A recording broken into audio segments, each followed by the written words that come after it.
Hello बच्चों। तो आज हम लोग स्टार्ट करेंगे वेव का लेक्चर नंबर 10। इससे पहले हम लोग वेव ऑन स्ट्रिंग पढ़ चुके हैं और वेव ऑन स्ट्रिंग में हम लोगों ने standing wave, travelling wave, wave की एनर्जी, इंटेंसिटी, वेव में power, vibrations, notes, anti notes, इनके बारे में पढ़ा था।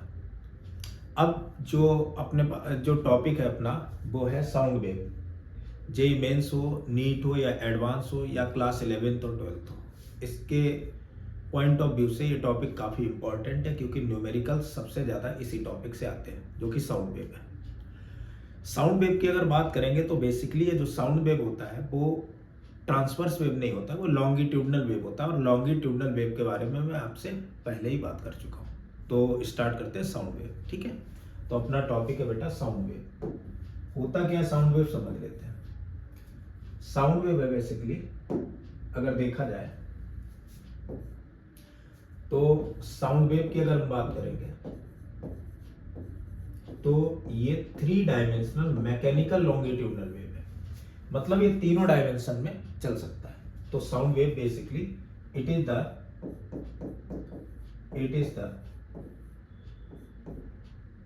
3 डायमेंशनल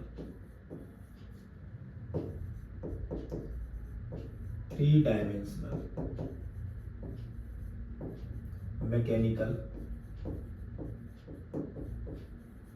लॉन्गिट्यूडनल वेव।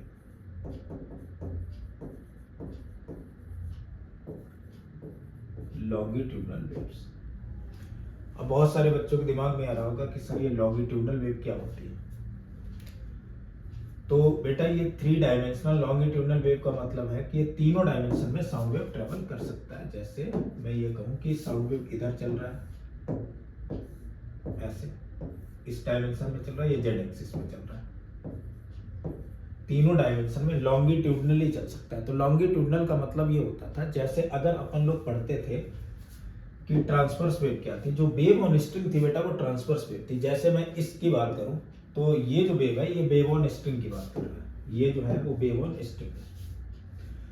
तो ये वेव ऑन स्ट्रिंग है, ये जो वेव है ये तो बेटा ट्रांसवर्स वेव है। ये जो वेव है वो कैसी है, ट्रांसवर्स वेव है। ट्रांसवर्स वेव का मतलब है कि अगर वेव का प्रोपोगेशन होगा इधर तो पार्टिकल का वाइब्रेशन होगा इस तरफ, यानी कि propagation of wave and vibration of the particle both are perpendicular to the each other. Means मैं ये कहूं propagation of wave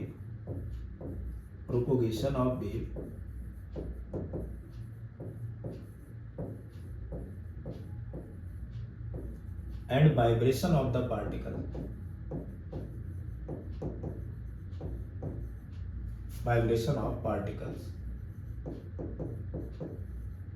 are perpendicular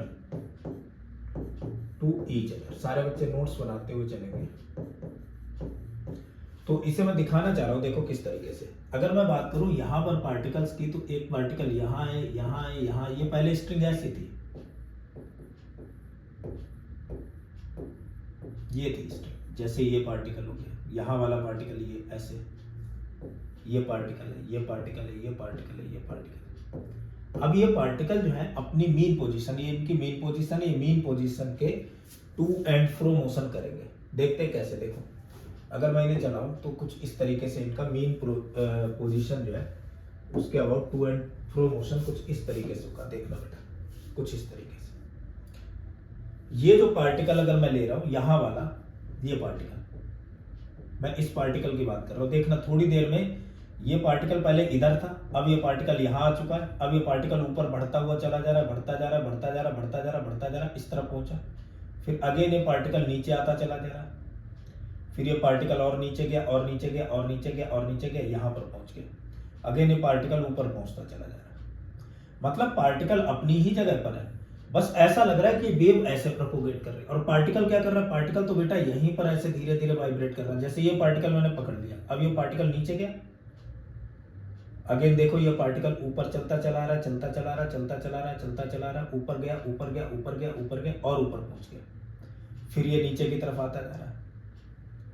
particle तो अपनी जगह पर है लेकिन वेव ऐसा लग रहा है कि आगे की तरफ प्रोपोगेट कर रही है।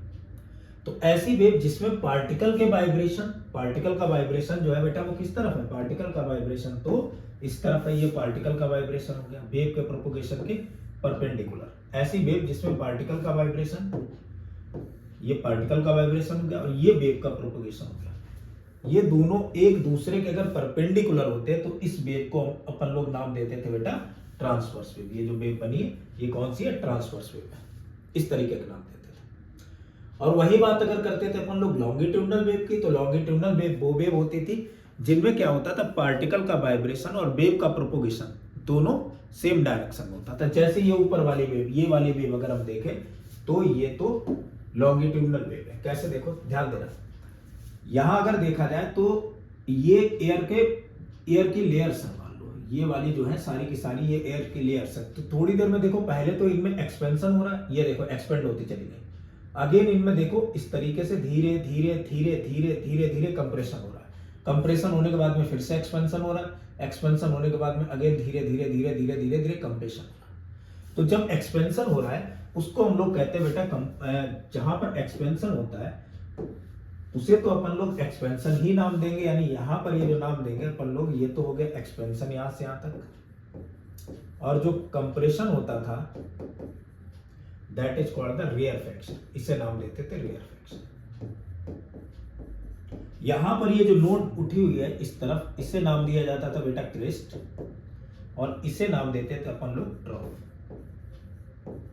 फिर अगेन ये क्रेस्ट हो गई थी।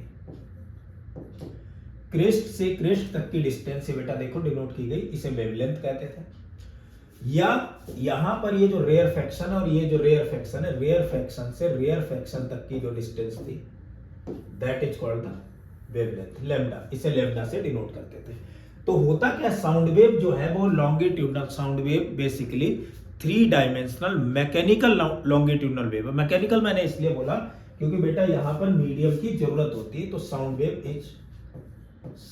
Is basically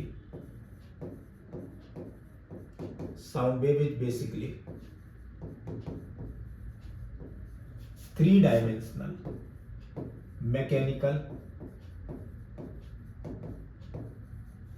longitudinal wave.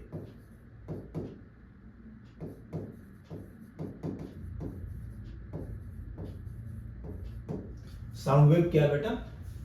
3 dimensional mechanical longitudinal wave है।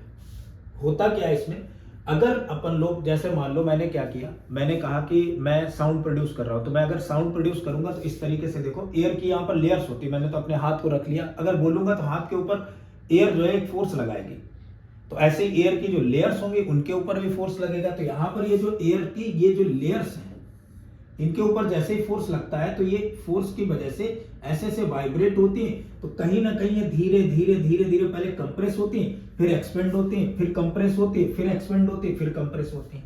और इस तरीके से एनर्जी इधर से इधर ऐसे ट्रेवल होती हुई चली जाती है। और इनके पार्टिकल्स के जो वाइब्रेशंस हैं वो भी इसी डायरेक्शन में होते हैं। That phenomena is called the, ये इस तरीके का जो एनर्जी का मोड, ट्रांसफर का मोड होता था that is called the longitudinal wave. इसके लिए मीडियम की जरूरत है। अगर देखो अपने पास में एयर की लेयर्स नहीं होंगी तो साउंड को हम लोग ट्रेवल नहीं कर सकते, एनर्जी एक जगह से दूसरी जगह ट्रांसफर नहीं होगी।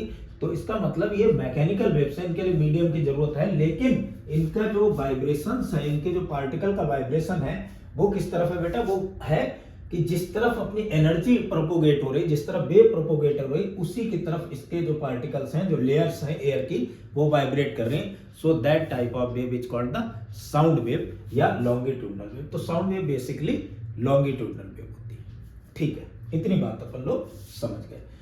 तो अब ये वेव प्रोड्यूस कहां से होती है, इनके लिए सोर्सेस कौन कौन से हैं? तो अगर अपन लोग इनके सोर्सेस की बात करें तो इनके लिए बहुत सारे बेटा सोर्सेस होते हैं। अगर इनके सोर्सेस की बात करें तो इनके जो सोर्सेस होते हैं वो तो एक तो वेव वन स्ट्रिंग, वो भी एक अपना सोर्स हो गया।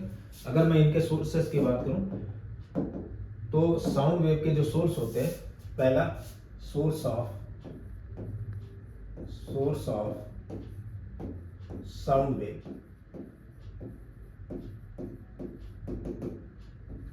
अगर मैं ट्यूनिंग फॉर्क की बात करूं तो tuning fork is also a source of sound wave. कैसे? ध्यान देना, अगर मैंने कहा कि यार मैं ट्यूनिंग फॉर्क को ऐसे वाइब्रेट कर रहा हूं इस तरीके से, ये एयर के पार्टिकल्स हैं, ये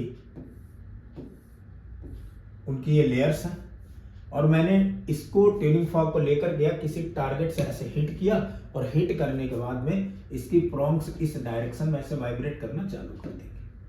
तो इसकी प्रॉन्ग्स अगर इस डायरेक्शन में ऐसे वाइब्रेट करेंगी तो ये जो पार्टिकल्स हैं ये भी वाइब्रेट करेंगे ऐसे, और अगर ये वाइब्रेट करेंगे तो कहीं कहीं पर इनमें एक्सपेंशन हो रहा होगा, और कहीं कहीं पर तो बेटा इनमें कंप्रेशन हो रहा होगा, फिर कहीं इनमें एक्सपेंशन होगा, फिर अगेन कहीं ना कहीं इनमें कंप्रेशन होना चालू हो जाएगा, फिर एक्सपेंशन होगा एंड अगेन इनमें कंप्रेशन होगा, इस तरीके से। क्योंकि इन पर एक फोर्स अप्लाई हुआ, अगर एनर्जी ट्रांसफर हो रही है तो एनर्जी ट्रांसफर करने के लिए भी तो अपन को एक फोर्स की जरूरत होती है, तो इनमें एक फोर्स अप्लाई हो रहा होगा जिसकी वजह से इनमें कंप्रेशन और रेयरफेक्शन इस तरीके से हो रहे लगातार। तो होगा क्या बेटा समझते हैं। तो होगा ये कि इनके पार्टिकल के वाइब्रेशन की तो डायरेक्शन इधर ही और वेव के प्रोपोगेशन की भी डायरेक्शन इधर है, तो ये एक तरीके की लॉन्गिट्यूडनल वेव है और यहाँ पर एनर्जी की जरूरत है। एक तो सोर्स हो गया ट्यूनिंग फॉर्क। ट्यूनिंग फॉर्क को हम लोग दो तरीके से वाइब्रेट करा सकते थे। अगर ऐसे वाइब्रेट कराते और ये स्ट्रिंग होती, मान लो ये ट्यूनिंग फॉर्क था और ऐसे वाइब्रेट कराते तो एयर के पार्टिकल तो ऐसे ही वाइब्रेट करते हैं, लेकिन स्ट्रिंग में क्या होती, पल्स ऐसे करके चली जाती। तो इस वेव को हम लोग कहते हैं वाइब्रेशन की डायरेक्शन तो ये है और वेव के प्रोपोगेशन की डायरेक्शन ये है, तो इसको हम लोग कहते हैं ट्रांसवर्स वेव। ये तो वेव ऑन स्ट्रिंग थी, ट्रांसवर्स वेव। लेकिन ये वाली जो वेव है बेटा वो कौन सी होगी, लॉन्गिट्यूडनल वेव। जब वेव के प्रोपोगेशन की डायरेक्शन और पार्टिकल के वाइब्रेशन की डायरेक्शन सेम होती। जैसे मैं कहूं वेव ऑन गिटार से साउंड वेव प्रोड्यूस हो रहा है वो है, या कोई स्पीकर है उसके डायफ्राम से, ये स्पीकर है, ये स्पीकर का डायफ्राम हो गया लेफ्ट। तो डायफ्राम तो बेटा एम्पलीट्यूड करता हुआ दिखता है, इसके बहुत ज्यादा बड़े बड़े एम्पलीट्यूड होते हैं, तो इससे वाइब्रेशन ऐसे होते हैं। तो एयर के पार्टिकल्स होते हैं या जो लेयर्स होती है वो क्या करती है, कंप्रेशन और रेयरफेक्शन बार बार शो करती है। कंप्रेशन और रेयरफेक्शन शो करेंगे तो इनके जो वाइब्रेशंस होते हैं वो तो इस डायरेक्शन में ही होते हैं जिधर की तरफ वेव प्रोपोगेट करती है। तो इसे भी हम लोग क्या कहते हैं, लॉन्गिट्यूडनल वेव भी कहते हैं। तो ये साउंड वेव का ही एक एग्जांपल है। जैसे अपनी वोकल कॉर्ड, अभी मैंने एग्जांपल दिया था कि अगर मैं इसे ही एयर का लेयर मान लूं तो क्या होगा, जैसे मैं एक फोर्स प्रोड्यूस करूंगा तो ऐसे एयर के लेयर के बीच में वाइब्रेशन चालू हो जाएंगे और साउंड प्रोड्यूस हो जाएगा।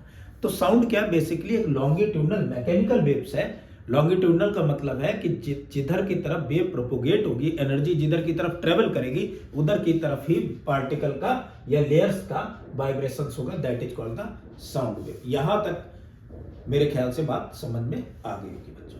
चलो अब बात कर लेते हैं इसमें कुछ कि साउंड वेव में रोल किसका किसका होता है। तो मेनली जो साउंड पहचानते हैं या कुछ भी करते हैं उसमें सबसे बड़ा जो रोल होता है मेनली साउंड में वो फ्रीक्वेंसी का होता है।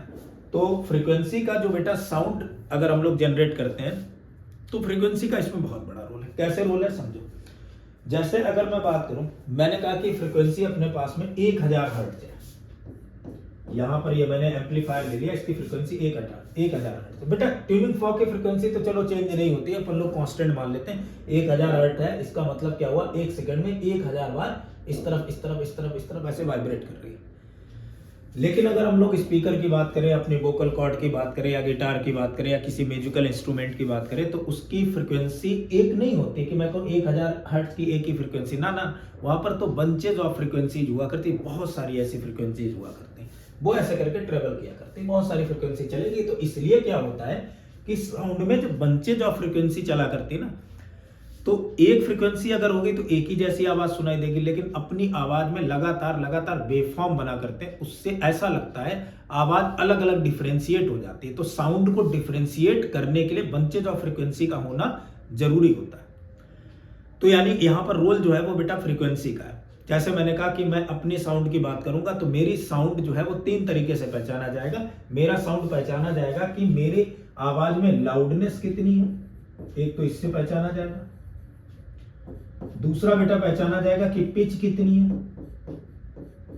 अब पता लगा 2 लोग साउंड कर रहे हैं, एक मैं और एक कोई और, तो लाउडनेस और पिच अगर दोनों सेम हो गई तो तीसरी चीज जो जरूर डिफरेंशिएट करेगी इन दोनों के बीच में, that is called the quality of the sound.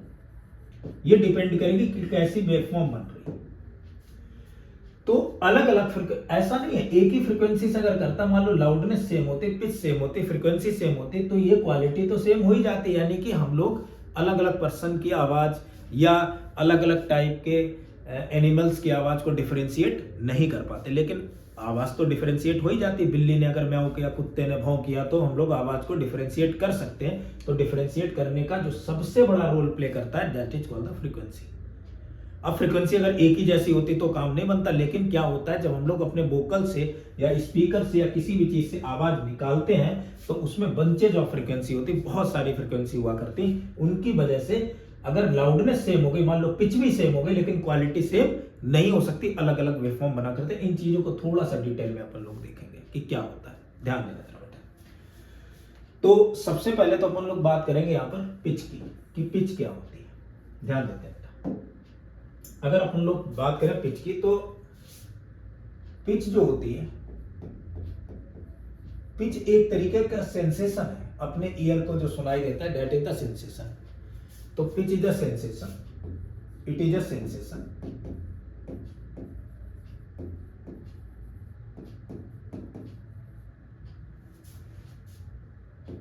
Sensation by which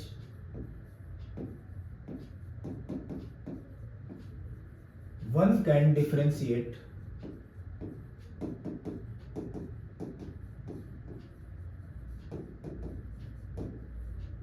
it is a sensation by which one can differentiate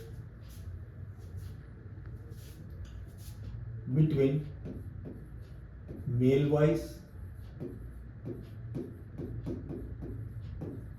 and female voice.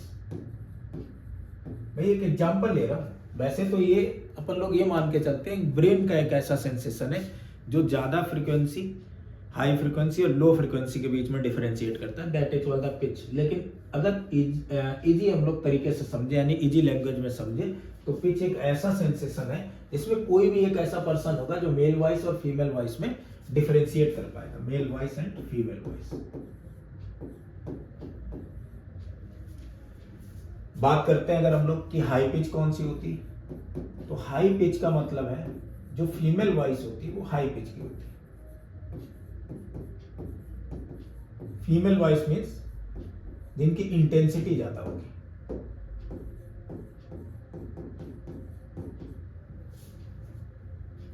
जिनकी इंटेंसिटी क्या होगी, ज्यादा होगी, हाई फ्रीक्वेंसी होगी, इंटेंसिटी ज्यादा होगी, जो चुभेगी, means unpleasant.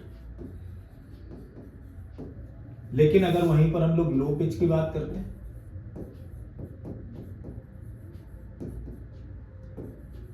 So that is the male voice, जिनकी फ्रीक्वेंसी लो होगी, यानी male voice means low frequency. जैसे मैं इसमें एक एग्जांपल दूं, दो चीजें भाई देखो, हाई पिच और लो पिच तो एक तरीके से कंपैरेटिव डिग्री है, तो इनमें तो हम लोग को कंपैरिजन करना पड़ेगा कि कौन सी लो पिच है और कौन सी हाई पिच है। मैं कहूं मच्छर का भिनभिनाना और शेर का दहाड़ना, तो मच्छर का भिनभिनाना जो है वो हाई पिच है। जिस लाउडनेस से अगर मच्छर भिनभिना रहा है, जिस लाउडनेस से शेर दहाड़ रहा है, उसी लाउडनेस से मच्छर भिनभिनाना चालू कर देना, तो वो तो अपने को बहुत ज्यादा आवाज चुभेगी, ठीक है। तो मच्छर का भिनभिनाना मतलब है कि हाई पिच की आवाज है, वो हाई फ्रिक्वेंसी है, ठीक है। वो थोड़ी सी अगर हम लोग देखेंगे तो अनप्लीजेंट होती है, ठीक है। शेर का दहाड़ना, लाउडनेस ज्यादा है, लाउडनेस ज्यादा है तो फ्रीक्वेंसी लो होती है, तो हम लोग कहते हैं भाई आवाज तेज होती है। शेर के दहाड़ने की अगर आवाज कम हो तो कोई दिक्कत ही नहीं, तो लो फ्रीक्वेंसी होती है, इसलिए हम लोग इसे कहते हैं लो पिच, ठीक है, इस तरीके से। तो यानी पिच का बहुत बड़ा रोल है। अगर पिच की बात करते हैं, जैसे कोई भी इंस्ट्रूमेंट हो गया या कोई सिंगर है, लता मंगेशकर है, वो गाना गा रहे तो वो कई एक पिच में गाते थे, उनकी साउंड में वेवफॉर्म निकला करते, बहुत सारी पिचेस हुआ करते थे, यानी बहुत सारी फ्रीक्वेंसी हुआ करती। तो फ्रीक्वेंसी और पिच का साउंड को डिफरेंशिएट करने में बहुत बड़ा रोल हुआ करता है। अब समझो जैसे मैं ह्यूमन वॉइस की बात करूं, तो ऐसा होता है कि ह्यूमन ईयर की बात करूं तो वो बहुत सारे साउंड या बहुत सारी पिच को, बहुत सारी फ्रीक्वेंसीज को सुन नहीं सकती है, परसीव नहीं कर सकते ह्यूमन ईयर। जैसे अपन लोग अगर बात करें कि ह्यूमन ईयर की, तो वो उसके लिए कुछ ऑडिबल फ्रीक्वेंसी की रेंज डिसाइड की गई है। जैसे ह्यूमन ईयर के लिए ऑडिबल फ्रीक्वेंसी जो होती है बेटा, वो होती है 20 हर्ट्ज से लेकर के 20 हर्ट्ज से ज्यादा होनी चाहिए फ्रीक्वेंसी, और ये 20 किलो हर्ट्ज के बीच में होती है, यानी 20,000 हर्ट्ज।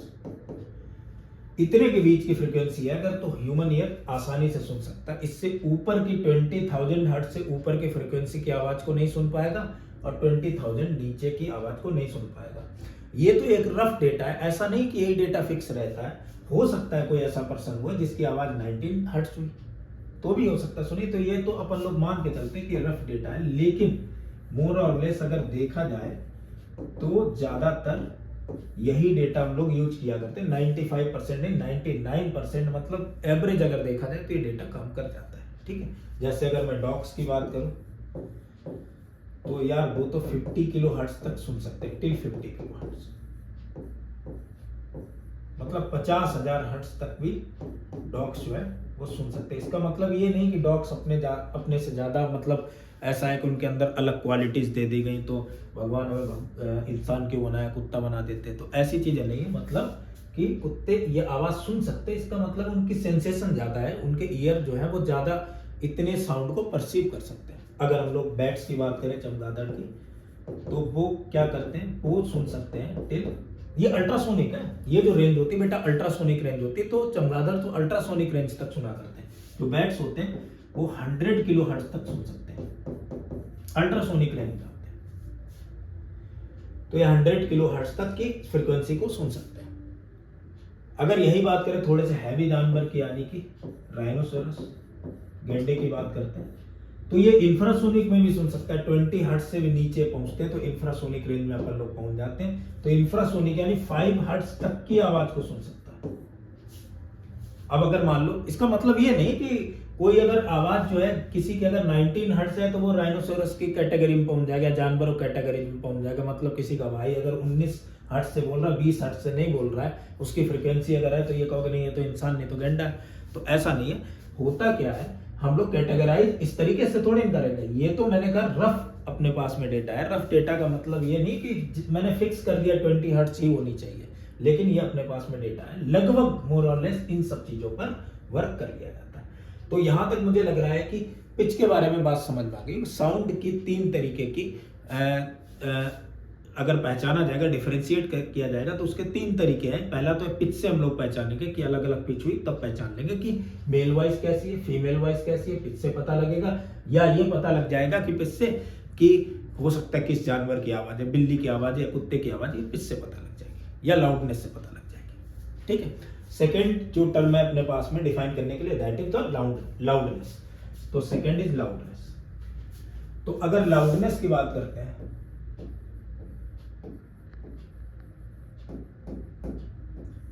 तो लाउडनेस जो है वो बट ऐसे ही समझ में आ रहा हो कि लाउडनेस का मतलब क्या होता है एक्चुअल में। तो लाउडनेस को अगर अपन लोग डिफाइन करेंगे तो वो होता है कि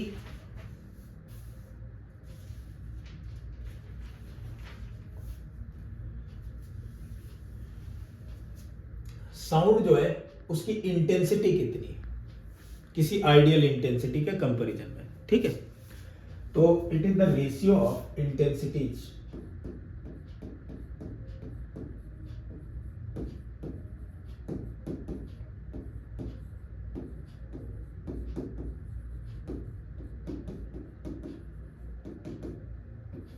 it is the ratio of intensities. Intensities का ये रेशियो हुआ करता है, that is called the loudness. जैसे एग्जांपल में दूं, अगर मैं लाउडनेस की बात करूंगा तो लाउडनेस की एक जो यूनिट होती है, unit of the loudness is decibel.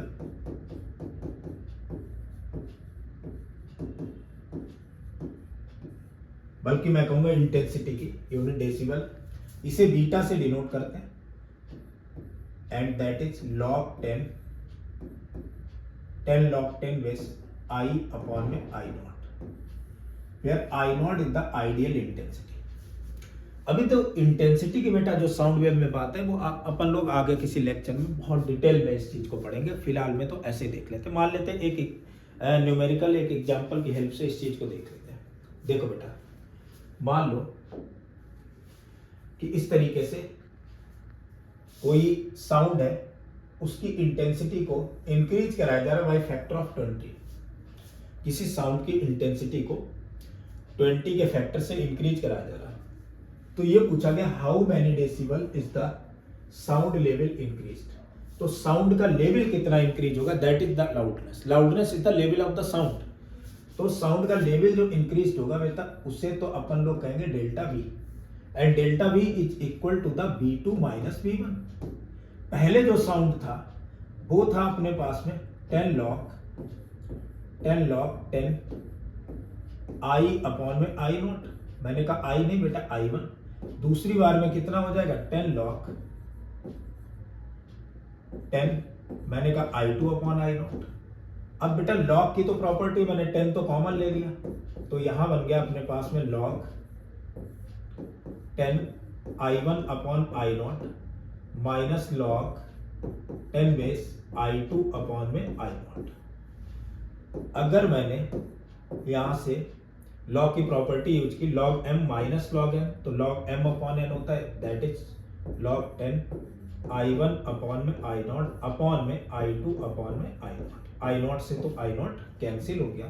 So loudness is 10 log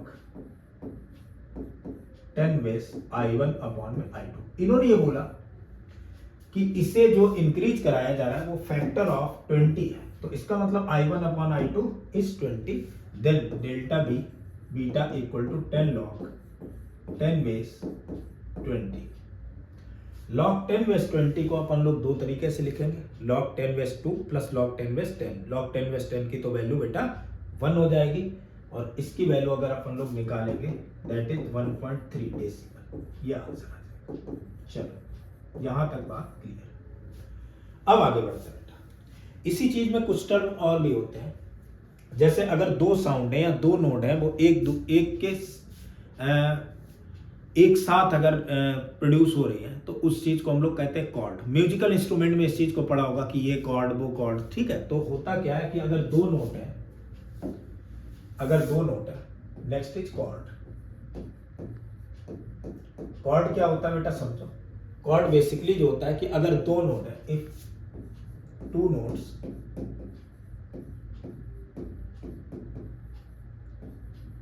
notes are sounded together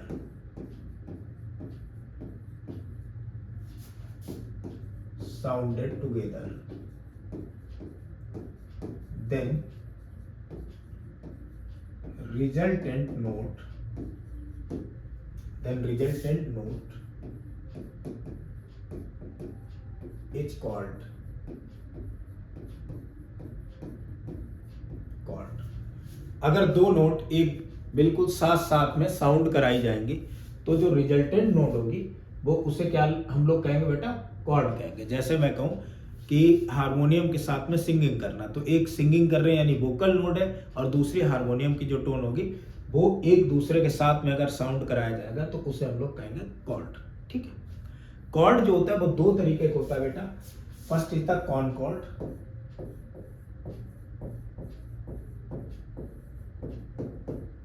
and second is called the discord. ये दो तरीके का होता है, एक होता है कॉनकॉर्ड और दूसरा होता है डिस्कॉर्ड। कॉनकॉर्ड जो होता है वो प्लीजेंट एक्सपीरियंस देता है, मीन्स अपन लोग ये कह सकते हैं कि जिसे सुनकर के मजा आ जाए, अच्छा लगे, ये प्लीजेंट साउंड्स होते हैं। वो सारे के सारे कॉनकॉर्ड होते हैं। जैसे साउंड के साथ में लता मंगेशकर की सिंगिंग, साउंड के साथ में अरिजीत सिंह गा रहे हैं, ये कॉनकॉर्ड है। अब बात करें डिस्कॉर्ड की, तो डिस्कॉर्ड मतलब जो अनप्लीजेंट साउंड होंगे, यानी कि जो नॉइस होंगे,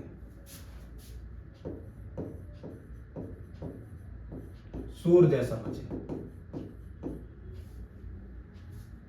यानी कि अलग अलग फ्रीक्वेंसी में कुछ भी अपनी अपनी डपली अपना अपना राग कोई भी कुछ भी चालू हो जा रहा है, that is called the Discord, ठीक है बेटा। अब इसमें होता क्या है, तो ये जो कॉर्ड होते हैं यानी दो नोट एक साथ में चला करते हैं, तो इनकी फ्रीक्वेंसीज के कुछ रेशियोज आते हैं, इनके नोट्स के कुछ रेशियोज आते हैं, उन रेशियोज को एक नाम दिया जाता है, that is called the intervals, ठीक है। तो interval basically defined as the ratio of interval basically defined, interval को अगर हम लोग देखें, it is the ratio between frequency of two notes, दो नोट्स की फ्रीक्वेंसी के बीच का जो रेशियो होता है वो होता है बेटा इंटरवल। अब एक चीज ध्यान देना, ये जो मैंने चीज लिखी हुई है ये कुछ बच्चे ऐसे होंगे जो नीट के बच्चे होंगे, उनके काम में आने वाली चीजें, कहीं कहीं पर मेंस में भी इससे रिलेटेड क्वेश्चंस पूछे गए। एडवांस के पॉइंट ऑफ व्यू से ये चीज इंपॉर्टेंट इतनी नहीं है। एडवांस में अगर कहीं क्वेश्चन पूछेंगे तो केवल यूनिसन पर पूछा गया, और वो तो रेशियो यार याद कर सकते हैं अपन लोग कि 1:1 होता है, ठीक है। तो अगर हम लोग बात करेंगे इसमें कि इंटरवल्स क्या होते हैं, तो इंटरवल्स होते हैं कि ये रेशियो होते हैं दो notes between the frequency of two notes, दो फ्रीक्वेंसी के नोट्स के बीच का रेशियो होता है, और इनकी वैल्यू तो हमेशा, इस रेशियो की वैल्यू हमेशा ग्रेटर देन 1 होती है बेटा। तो अगर बात करेंगे यूनिसन, ये रेशियो के नाम है बेटा, एक तो यूनिसन है, यूनिसन के लिए रेशियो कितना होगा 1:1। फिर कभी कभी ऐसा देखा होगा कि म्यूजिकल स्केल में बोला जाता है ऑक्टेव, तो उसके लिए रेशियो होता है 2:1। मेजर सेकेंड, इसके लिए रेशियो होता है 9:8। उसके बाद माइनर टोन, इसके लिए रेशियो होता है 10:9। उसके बाद fourth ratio 4:3। Again semitone, again major third 5:4, and again minor third, उसका रेशियो होता है 16:15। तो जो बच्चे नीट और मेंस की तैयारी कर रहे हैं वो ये डेटा नोट कर सकते हैं, वहां पर काम आ जाएगा, ठीक है। आगे बढ़ते बेटा, कुछ ऐसे भी टर्म होते हैं, जैसे अपन लोग अगर देखें तो दो तरीके के म्यूजिक्स होते हैं, एक होता है क्लासिकल म्यूजिक मतलब इंडियन क्लासिकल म्यूजिक, और दूसरा होता है वेस्टर्न म्यूजिक। तो अगर म्यूजिकल स्केल की बात करें तो म्यूजिकल स्केल में इंडियन क्लासिकल म्यूजिक में जो होते हैं वो 8 कीज होते हैं और 7 इंटरवल होते हैं, इसे डाईएटोनिक सेल कहते हैं। तो जो डाईएटोनिक सेल होती है वो इंडियन म्यूजिक्स में होती है, ये इंडियन म्यूजिक में।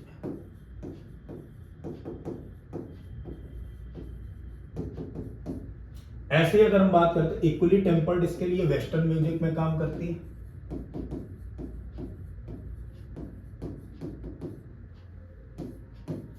और इसमें 13 की होती है और 12 इंटरवल हुआ करते हैं। इन सबके एक रेशियो हुआ करते हैं। जैसे मैं इंडियन म्यूजिकल स्केल की बात करता हूँ, हारमोनियम की बात कर लेता हूँ, तो उसमें देखा होगा कि ब्लैक कलर की कुछ की होती है और कुछ व्हाइट कलर की की हुआ करती है। तो ब्लैक कलर की के बीच में व्हाइट कलर की बना करते हैं, उनको हम लोग इंटरवल कहा करते हैं, और ये तो की हो जाती है, ठीक है। अच्छा, ये जो इंडियन म्यूजिक जो होता है वो 256 हर्ट्ज पर वर्क किया करता है, यानी 256 हर्ट्ज पर ये काम करेगा। जैसे मैंने यहाँ पर एक स्केल लिख दी, C D E F G A B and C। C means होता है सा रे गा मा पा धा नी सा। इनके बीच का जो इंटरवल होता है, इंटरवल की अगर बात करें तो 9:8, 10:9, 16:15, 9:8, 10:9, 9:8, 16:15। अच्छा, इन चीजों को मैं बता चुका हूं कि किस तरीके से कोई मेजर थर्ड होगा, कोई माइनर थर्ड होगा, कोई मेजर सेकेंड होगा, कोई यूनिसन होगा, ठीक है, कोई ऑक्टेव होगा, उस तरीके से ये रेशियोज चला करते। तो ये तो बेटा बात हो गई अपनी कि साउंड किस तरीके से होते हैं, कैसे कैसे वेवफॉर्म हुआ करते हैं, किस तरीके से हम लोग डिफरेंशिएट किया करते हैं। तो अपन लोगों ने ये बातें सीखी। कौन कौन सी बात सीखी इसमें? लाउडनेस साउंड की सीखी और पिच की बात करी। एक टर्म और आता है साउंड में, that is called the quality of the sound. तो अगर मैं साउंड की क्वालिटी की बात करता हूं, तो क्वालिटी ऑफ साउंड की अगर मैं बात करूं, तो अगर दो चीजें बिल्कुल सेम है, मान लो पिच भी सेम और लाउडनेस भी सेम है, फिर कैसे डिफरेंशिएट करें? तो वो तो जो डिफरेंशिएशन बताएगा that is called the quality. ये तो जरूर डिफरेंशिएट कर देगी। जैसे अगर मैं किसी एक पर्सन की बात करूं, मान लो लाउडनेस भी सेम है और पिच भी सेम है, यानी फ्रीक्वेंसी भी सेम है, लेकिन बंचे जो फ्रीक्वेंसी बता देंगे कि तुम्हारी वेवफॉर्म कैसी बन रही है। पता लगा एक पर्सन की वेवफॉर्म इस तरीके से बन रही है और कोई और पर्सन है उसकी वेवफॉर्म तो कुछ ऐसे ही बनती चली जा रही है। तो इसमें ये पता लग जाएगा कि इसकी साउंड और इसकी साउंड की क्वालिटी अलग अलग है और हम लोग साउंड को डिफरेंशिएट कर पाएंगे। यहां तक तो बातें बिल्कुल क्लियर हो गई। अब देखो, साउंड वेव को एक और नाम दिया जाता है बेटा, इसे एक नाम दिया जाता है डिस्प्लेसमेंट वेव। तो पहले तो अपन लोग इस बारे में समझेंगे। देखो, साउंड वेव को दो नाम हम लोग देंगे यहाँ पर, एक तो नाम देंगे डिस्प्लेसमेंट वेव और दूसरा नाम अपन लोग देंगे इसको प्रेशर वेव। तो पहले तो अपन लोग समझेंगे कि डिस्प्लेसमेंट वेव क्या है, यानी साउंड वेव को अपन लोग डिस्प्लेसमेंट वेव के टर्म में किस तरीके से देख सकते हैं, ठीक है। तो सबसे पहले अपन लोग समझेंगे डिस्प्लेसमेंट वेव। डिस्प्लेसमेंट वेव क्या है? तो sound wave as displacement wave. Next is sound wave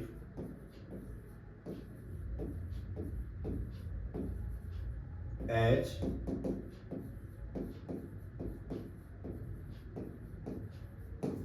displacement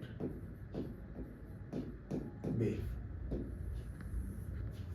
sound wave as displacement wave. समझो बेटा क्या है, ध्यान देते हैं। जैसे हमने मान लिया बेटा कि यहां पर ये कोई ट्यूनिंग फॉर्क है, ये इसकी प्रॉन्ग्स है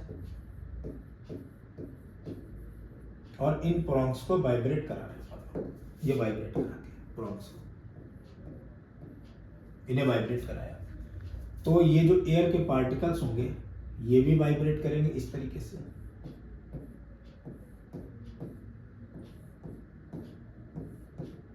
ऐसे वाइब्रेट करेंगे एयर के पार्टिकल्स भी। तो ये जो एयर के पार्टिकल्स वाइब्रेट करेंगे तो किसी डिस्टेंस x पर, किसी पोजीशन x पर एयर के पार्टिकल की जो डिस्प्लेसमेंट होगा वो as a function of x and as a function of time होगा, तभी तो ये वेव होगी। जैसे मैं ट्रांसवर्स वेव की बात कर रहा था, तो ट्रांसवर्स वेव में बेटा क्या होता था, जब इस तरीके से ऐसे करके वेव ट्रेवल होती थी स्ट्रिंग पर, तो किसी डिस्टेंस x पर, किसी पोजीशन x पर जो वेव के मीडियम के पार्टिकल, रस्सी के मीडियम पार्टिकल का जो वाइब्रेशन होता था या जो डिस्प्लेसमेंट होता था वो as a function of x या as a function of t हुआ करता था, तभी तो हम लोग कहते थे ये इक्वेशन ऑफ वेव है। तो यहां पर तो वाइब्रेशन इधर की तरफ हो रहा है, तो as a function of x and as a function of t जब इनका डिस्प्लेसमेंट होगा that is called the wave, equation of wave. इस तरीके की जो वेव इक्वेशन बनेगी वो अपन लोग कहेंगे इक्वेशन ऑफ वेव। अगर मान लो यहाँ पर x और t के बीच में मैं ये कह लूं कि x माइनस बी टी बना, x और t के बीच में नेगेटिव साइन है, तो मैं कहूंगा wave is travelling along positive x axis, ये बात बोलूंगा। तब मैं ये बोलूंगा wave is travelling along, wave is travelling along positive x axis. और अगर ये जो वैल्यू आ गई यहां पर बीच में साइन प्लस का हुआ, then we can say that wave is travelling along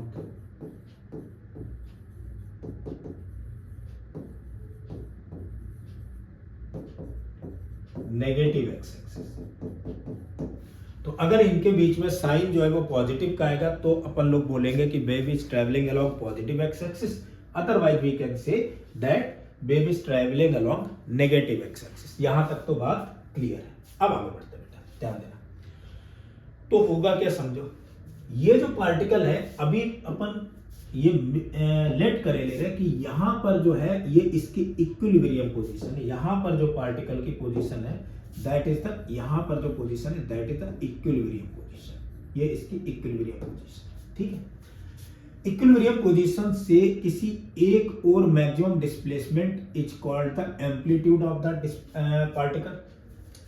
यहां पर ये जो इसके एयर के लेयर होंगे या पार्टिकल्स होंगे वो किसी इक्विलिब्रियम पोजीशन से किसी एक और, यानी maximum displacement in either side from the equilibrium position is called the amplitude of that particle, ठीक है। किसी भी एक साइड में मैक्सिमम डिस्प्लेसमेंट इसका एम्पलीट्यूड होगा, तो इधर की तरफ इसका एक एम्पलीट्यूड हो गया that is the S naught, and इधर भी अपन लोग देख सकते हैं कि ये भी एक एम्पलीट्यूड है that is the S not, ठीक। यहां तक तो बातें क्लियर है। लेकिन मैं किसी जनरल पोजीशन पर अगर इसकी बात करूं कि डिस्प्लेसमेंट कितना होगा, तो ये डिस्प्लेसमेंट जो होगा किसी जनरल पोजीशन x डिस्टेंस पर, x पोजीशन पर जहां से वेव प्रोड्यूस हुई थी वहां से x और t के टर्म में जो फंक्शन होगा that is called the equation of the wave. उसे अपन लोग नाम देंगे कि ये तो वेव की एक इक्वेशन है। तो यार अगर ये इस पर जनरल पोजीशन पर ऐसा है तो मैं कह दे रहा हूं कि इसका जो पार्टिकल का डिस्प्लेसमेंट है मैंने लेट कर लिया, इसका एम्पलीट्यूड तो a है, तो मैंने इसका लेट कर लिया एम्पलीट्यूड बेटा a है, a नहीं। अगर अपन लोग लेट कर लें इसका एम्पलीट्यूड, तो यार एस नॉट लेट किया तो इसका एम्पलीट्यूड अगर अपन लोग ने एस नॉट माना तो एस नॉट साइन, अगर ट्रेवलिंग है तो omega t minus k x plus कुछ अगर एंगल होगा या कुछ फेस होगा इनिशियल, तो मैंने वो फेस ले लिया omega t minus k x plus theta, ये टर्म बन गया। यहां तक तो बात क्लियर हो गई। अब बात आ रही कि अगर ये डिस्प्लेस कर रही तो इसमें जो पार्टिकल है उसकी तो कुछ वेलोसिटी भी होना चाहिए। तो मेरे बच्चे कहेंगे कि सर हाँ बिल्कुल बात सही है, यहाँ पर तो वेलोसिटी भी होगी और ये जो वेलोसिटी होगी that is the velocity of the particle. और वेलोसिटी ऑफ द पार्टिकल कैसे निकालेंगे यार, जब इस पार्टिकल का डिस्प्लेसमेंट इस डायरेक्शन में एस है किसी इंस्टेंट पर, तो क्या मैं उसका differentiation with respect to the time कर दूं तो वेलोसिटी आ जाएगी। बच्चे बोलेंगे हाँ सर बिल्कुल सही बात है, यहाँ पर तो वेलोसिटी आ जाएगी। तो अब अगेन अपन लोग क्या करेंगे, इसका डिफरेंशिएशन कर देंगे। So differentiate this equation, so differentiate it with respect to the time, we get ds over dt and that ds over dt s naught तो कांस्टेंट है। टाइम के रेस्पेक्ट में इस पूरे टर्म को अगर अपन लोग डिफरेंशिएट करेंगे तो ये तो कांस्टेंट, ये कांस्टेंट कोई मतलब नहीं, यहाँ पर टाइम के साथ में जो कांस्टेंट होता है वो सामने आ जाएगा।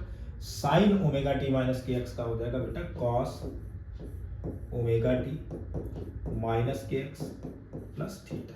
यहां तक बात क्लियर। अब देखते हैं, ध्यान देना। तो अपन लोग क्या करेंगे, इसे तो डिफरेंशिएट कर दिया, अब समझते हैं। क्या मैं कॉस को, ये जो cos omega t minus k x plus theta, क्या मैं इसको इस तरीके से लिख सकता हूं, ये तो वेलोसिटी ऑफ द पार्टिकल हो गई, क्या मैं ऐसे लिख सकता हूं, ये एस नॉट ओमेगा अपन ने ऐसे ही लिखा रहने दिया, इस टर्म को लिखेंगे under root of 1 minus sine square omega t minus k x plus theta. मेरे बच्चे कहेंगे बिल्कुल सही बात है सर, ये तो 10th क्लास में पढ़ा हुआ था कि कॉस थीटा तो under root of 1 minus sine square theta होता है। चल आगे, अब इसी बात को अपन लोग एक और तरीके से लिखेंगे, ये हो गया एस नॉट इंटू ओमेगा। मैंने एस नॉट का अंदर मल्टीप्लाई कर दिया, मैंने तो या एक काम कर लेता हूं, एस नॉट ओमेगा ऐसे लिखा। यहां से अगर देखा जाए तो sine omega t minus k x plus theta तो एस अपॉन में एस नॉट है, तो इसकी जगह आ जाएगा 1 माइनस एस स्क्वायर अपॉन में एस नॉट स्क्वायर। ये टर्म इस तरफ पहुंचा, so velocity of the particle is s naught into omega under root of S naught square minus S square upon में एस नॉट। एस नॉट से तो s naught cancel, so velocity of the particle is under root of omega times of S naught square minus S square. इससे पहले अपन लोग SHM में condition पढ़ चुके हैं ना, omega under root of a square minus x square, बात तो वही है ना। S naught is the amplitude, s is the displacement at any position and omega is the angular frequency. यहां से अपन लोग एक काम और कर सकते हैं, अगर इसका डबल डिफरेंशिएशन करें तो अपने लोगों को इसका एक्सेलरेशन भी फाइंड आउट हो जाएगा। तो इसी इक्वेशन का मैंने लेट कर लिया इक्वेशन 1 है, so again differentiate equation 1 with respect to the time. Again differentiate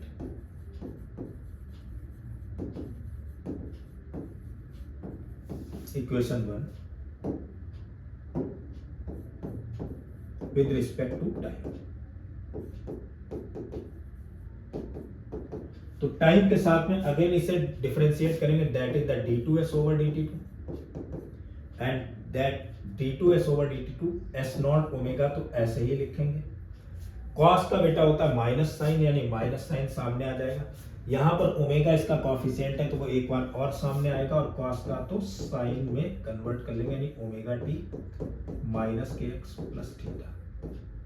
अब मेरे बच्चे कहेंगे सर मुझे एक बात तो पता है कि ये जो टर्म है ये s naught sine omega t minus k x plus theta, ये तो सर एस था, तो यानी acceleration of the particle is minus omega square times of s, where S is the displacement of the particle at any instant t from the equilibrium position. ये तो यार SHM की condition होती तो होनी भी चाहिए। ये जो पार्टिकल है बेटा वो तो सिंपल हार्मोनिक मोशन ही कर रहे हैं, यानी अगर मैं मैक्सिमम एक्सेलरेशन की बात करूं तो वो तो बेटा कहां पर होता था, एम्पलीट्यूड पोजीशन पर सिंपल हार्मोनिक मोशन में, तो उसकी वैल्यू तो माइनस का omega square times of S naught आ जाएगी, क्योंकि जैसे जैसे पोजीशन बढ़ती जाएगी वैसे वैसे वैसे वैसे एक्सेलरेशन की तो वैल्यू बढ़ती हुई चली जाएगी। चलो बेटा यहां तक बात क्लियर। एक न्यूमेरिकल और देख लेते हैं, ध्यान रखो बेटा।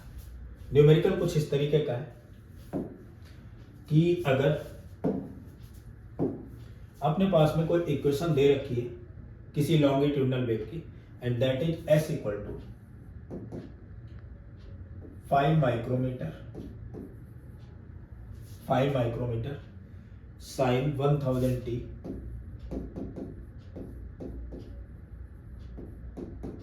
माइनस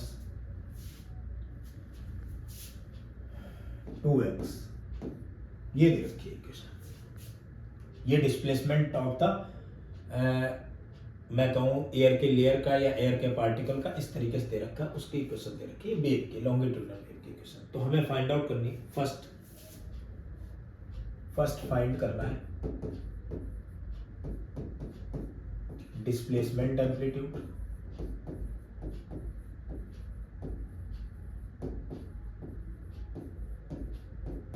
क्या होगा। Next is angular frequency,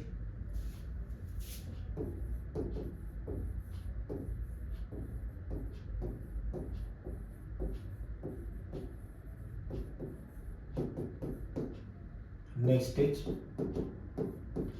frequency,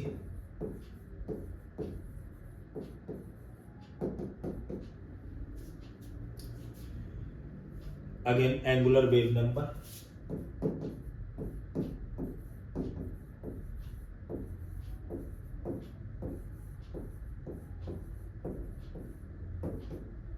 next is wavelength,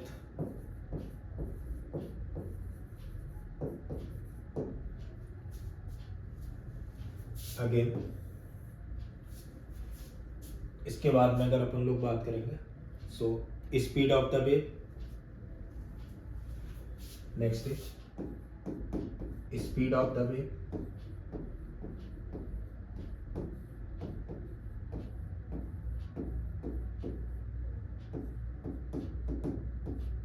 next is maximum speed of the medium particle,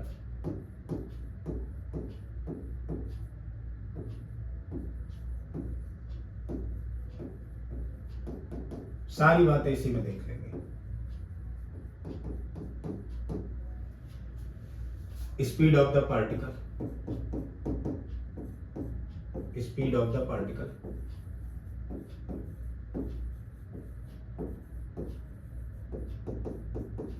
when position is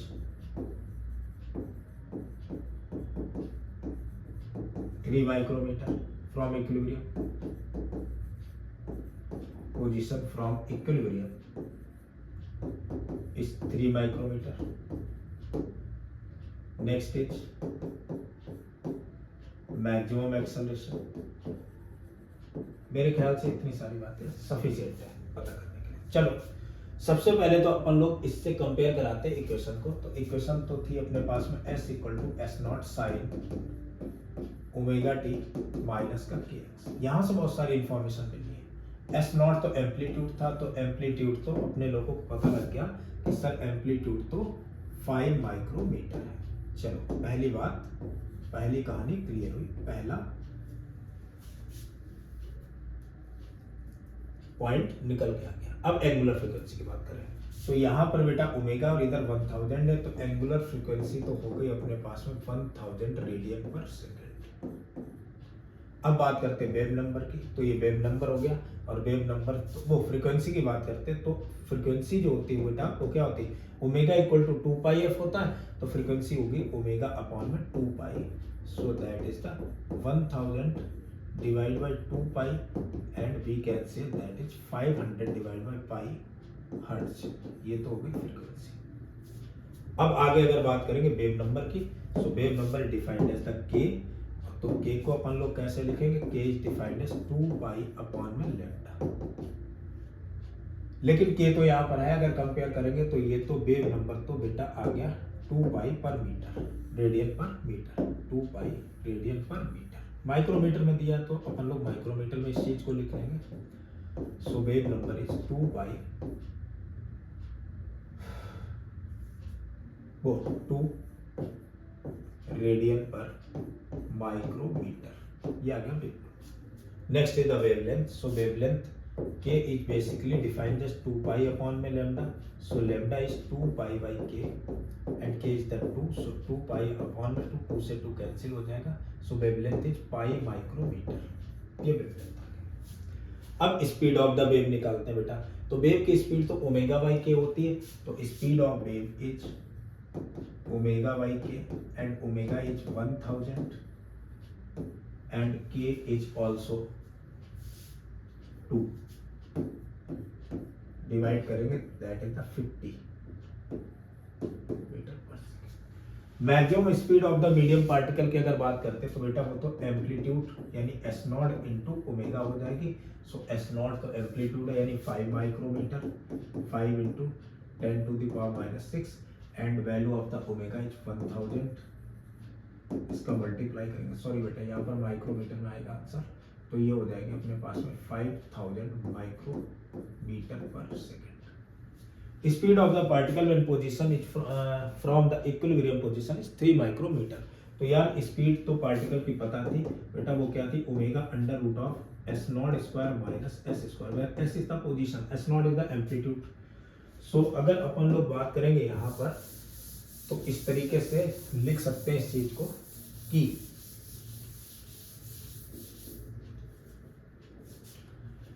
तो v इक्वल टू आ जाएगा अपने पास में ओमेगा। ओमेगा तो अपन लोग को पता था, निकाला था 1000 था, under root of S naught means amplitude position यानी 5 माइक्रोमीटर का स्क्वायर माइनस ये दे रखा 3 माइक्रोमीटर का स्क्वायर यानी 25 minus 9 and 25 minus 9 that is the 16, तो आ जाएगा 4000 माइक्रोमीटर पर सेकेंड। अगेन अपन लोग देखेंगे maximum acceleration. So A max तो होगा बेटा omega square times of S naught and omega is 1000 यानी 10 टू द पावर 3 का square into S naught means amplitude and amplitude is 5 micrometre. तो अपन लोग लिख सकते हैं 5 into 10 to the power 6 micrometre per second square. Micro means 10 के बाद -6 यानी अपन लोग लिख सकते हैं 5 मीटर पर सेकेंड स्क्वायर। तो ये सारे आंसर कैलकुलेट हो गए। तो यहाँ तक बेटा अपन लोग ने वेव का लेक्चर नंबर 1 कंप्लीट कर लिया, यानी कि साउंड वेव के बारे में थोड़ी थोड़ी छोटी छोटी डिस्प्लेसमेंट वेव के साथ किस तरीके से वेव करती है, लॉन्गिट्यूडनल वेव क्यों होती है और किस तरीके से ऑडिबल फ्रिक्वेंसी और इन सारी चीज़ों के बारे में अपन लोगों ने सीख ली बातें। ठीक है, तो तब तक के लिए